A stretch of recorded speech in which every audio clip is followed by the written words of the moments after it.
পূর্ব আগরতলা থানার অন্তর্গত কাশারেপট্টি এলাকায় সিপিআইএম নেতা সঞ্জীব সাহা এবং সুবীরদের বাড়িতে কতিপয় দুষ্কৃতীরা গতকাল গভীর রাতে আক্রমণ চালায় বলে অভিযোগ। এই ঘটনাকে কেন্দ্র করে রবিবার দুপুর আনুমানিক 12টা নাগাদ পূর্ব আগরতলা থানার সামনে বিক্ষোভ প্রদর্শন করে সিপিআইএম কর্মী সমর্থকেরা। এদিন সিপিআইএমের তরফে একটি ডেপুটেশন প্রদান করা হয়েছে থানার ওসির নিকট।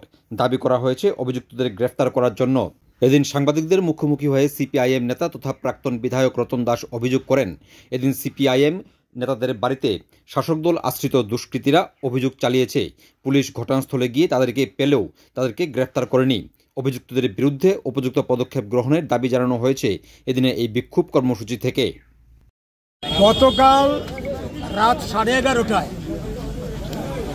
আগরতলা শহরের কাশারিপট্টিতে সিপিআইএম সদর মহকুমা কমিটির সদস্য সঞ্জীব সাহা এবং শহর লোকাল কমিটির সদস্য সুবীর দে, অসুস্থ সুবীর দে, তাদের দুজনের বাড়িতে 7 থেকে 8 জনের বিজেপি আশ্রিত দুষ্কৃতী দল আক্রমণ করে, ইট পাটকেল নিয়ে নিক্ষেপ করে ঘরের ভেতরে গিয়ে সেগুলি পড়ে এবং অকথ্য ভাষায় গালিগালাজ করে। দুটো বাড়িকে আতঙ্কিত করে, এলাকা আতঙ্কিত হয়। আমরা এই খবর পাওয়ার সঙ্গে সঙ্গে পুলিশের দৃষ্টি আকর্ষণ করি। পুলিশ যায়, দুষ্কৃতীরা পুলিশের সামনে ছিল, পুলিশ গ্রেপ্তার করেনি। এই হচ্ছে পরিস্থিতি। আমরা তার প্রতিবাদে আজকে পূর্ব থানাতে বিক্ষোভ দেখিয়েছি। থানা কর্তৃপক্ষের সঙ্গে আমাদের মহকুমা কমিটির নেতৃত্ব কথা বলেছে। থানা বলেছে এখন তারা খোঁজখবর নিয়ে ব্যবস্থা গ্রহণ করবেন।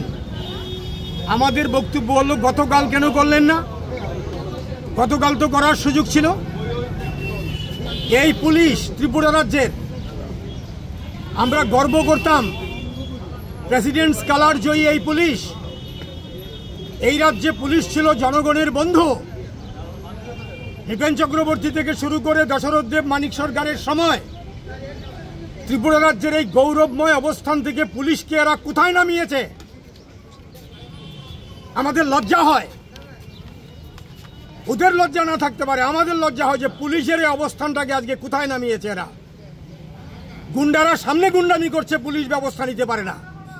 গুন্ডাদের ভয় পায় পুলিশ। এই জায়গাটাই আমরা এখানে বলতে চাই। আমরা বলি দুষ্কৃতীদের গ্রেপ্তার করতে হবে এবং ব্যবস্থা গ্রহণ করে শাস্তি দিতে হবে।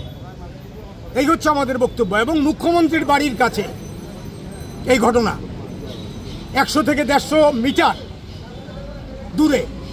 তাহলে রাজ্যের আইন শৃঙ্খলা আছে? রাজ্যের আইন শৃঙ্খলা ভেঙে পড়েছে, এটাই তো প্রমাণ করে। এই কথাটাই আমরা এখানে বলতে এসেছি, বিক্ষোভ দেখিয়েছি।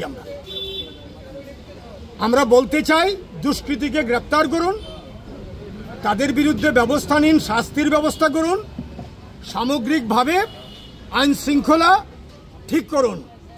এইভাবে চলতে পারে না। ফেসিস সুলভ সন্ত্রাস, মোটরসাইকেল নিয়ে গিয়ে এমনিতে গিয়ে দল বেঁধে যখন তখন হামলা করে দেবে, এটা আইন শৃঙ্খলা রাখার পরিচয় দেয় না, ভেঙে পড়া আইন শৃঙ্খলার পরিচয় দেয়। এটার প্রতিবাদ আমরা করেছি, আমরা বিক্ষোভ দেখিয়েছি এখানে। এই আমাদের কর্মসূচি।